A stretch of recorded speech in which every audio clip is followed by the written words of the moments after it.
militants, sympathisants du PACTEF Cameroun à travers le monde.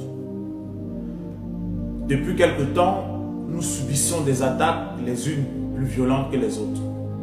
Mais je tiens ici à rassurer toutes les personnes qui croient au PACTEF Cameroun et à notre projet. Certaines attaques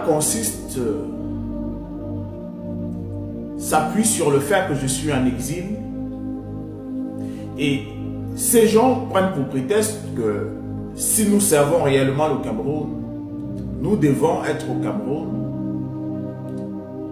quitte à être en prison. Ils prennent l'exemple sur ces leaders-là qui ont été en prison. Ils prennent l'exemple sur le président Ousmane Sonko et le président Bassirou Diomaye Faye qui se sont battus au Sénégal et qui ont été en prison. Je voudrais répondre à ces personnes. Premièrement, le Cameroun n'est pas le Sénégal, parce qu'au Sénégal, bien que le régime de Macky Sall ait voulu s'amuser avec la démocratie sénégalaise, le régime de Macky Sall est très loin de la dictature que nous avons au Cameroun. Ça, c'est une chose.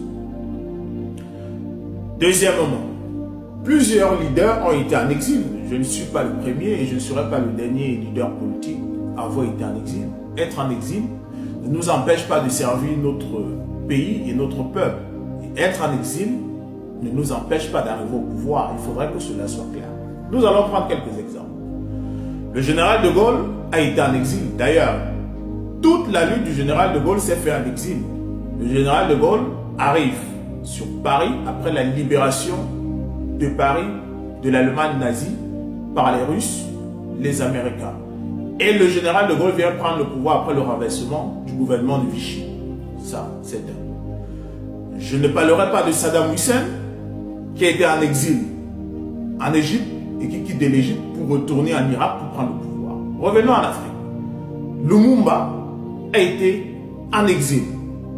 Le premier ministre Lumumba quitte de son exil en Belgique pour arriver au Congo, être premier ministre du Congo belge.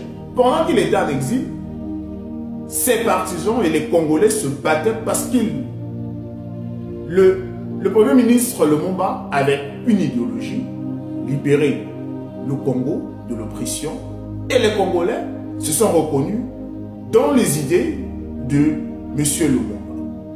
Ça, c'est quelques-uns. On peut citer plusieurs.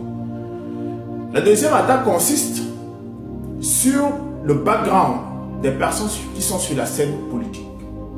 Au Cameroun, on a ce complexe de dire est-ce que vous êtes professeur agrégé ou docteur en thème. Nous voulons rappeler aussi à ceux-là que le Cameroun est dirigé depuis plusieurs décennies par ces docteurs ou des professeurs agrégés et nous voyons la conséquence.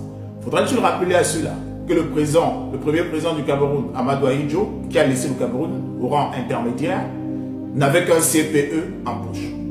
Faudrait-il rappeler à ceux-là qui veulent nous parler de background qu'aujourd'hui, le Burkina Faso n'est pas géré par un professeur agrégé, mais le Burkina Faso fait partie des pays les mieux gérés en 2023 en Afrique. Faudrait-il qu'on aille en Guinée, chez le général du corps d'armée Mamadi Doumbouya? Il y a plein d'autres exemples. Le background ne fait pas d'un homme un meilleur manager. Un meilleur manager, c'est celui-là qui a la vision, c'est celui-là qui a les qualités de management des hommes et il s'entoure des personnes ayant des compétences dans des domaines spécifiques pour pouvoir l'accompagner dans sa mission et réaliser sa vision pour son pays. Et c'est ce que nous entendons faire au PACTEF Cameroun.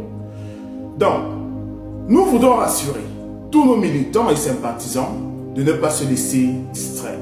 Et nous donnons rendez-vous à toutes ces personnes qui parfois ont plutôt de la haine, de la jalousie, du mépris envers nous.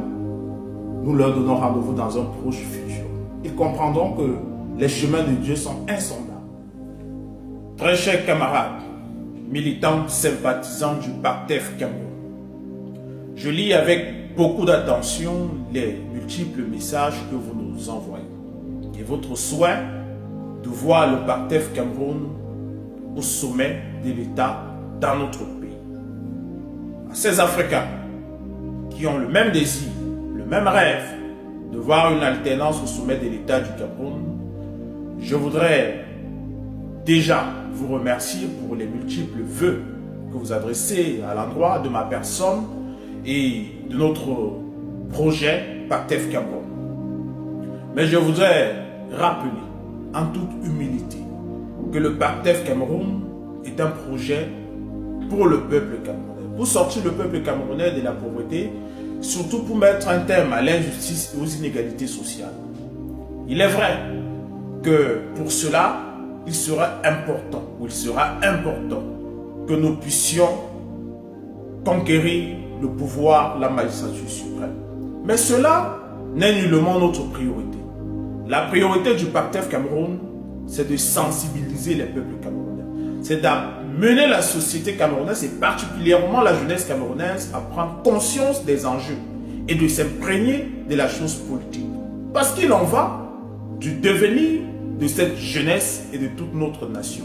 Donc, notre devoir, notre obligation dans l'immédiat, c'est de sensibiliser ce peuple. Maintenant, vous le saviez, Dieu seul, Allah, donne le pouvoir. Vous avez beau vous battre, beau être un parti puissant ou une personnalité politique puissante, charismatique, influente, on en a vu partout. Mais si Dieu, Allah, n'a pas choisi, ne vous a pas choisi pour vous donner le pouvoir, vous n'arriverez jamais au sommet de l'État. Donc, le pouvoir appartient à Dieu. Lui seul est détenteur de tous les destins. Nous nous confions entre les mains de Dieu. Le plus important pour nous, c'est de pouvoir mobiliser les masses, les sensibiliser, les amener à prendre conscience et surtout jouer un rôle important pour mettre un terme aux injustices et aux inégalités sociales. Bien évidemment, ce sera mieux si nous sommes au sommet de l'État, mais cela, nous laissons le choix à Dieu et au peuple camerounais de choisir. Aujourd'hui, nous sommes jeunes. Évidemment, il y a plus jeunes que nous qui assument des fonctions présidentielles ailleurs. J'aurai 40 ans le 20 mai prochain. Ceci veut dire que nous avons le temps de sensibiliser notre pouvoir, notre peuple, et de laisser le temps à Dieu de décider pour le pouvoir suprême. Je tenais à vous le dire, mettons-nous au travail, sensibilisons les masses. Tous les soutiens seront évidemment bienvenus et je vous remercie.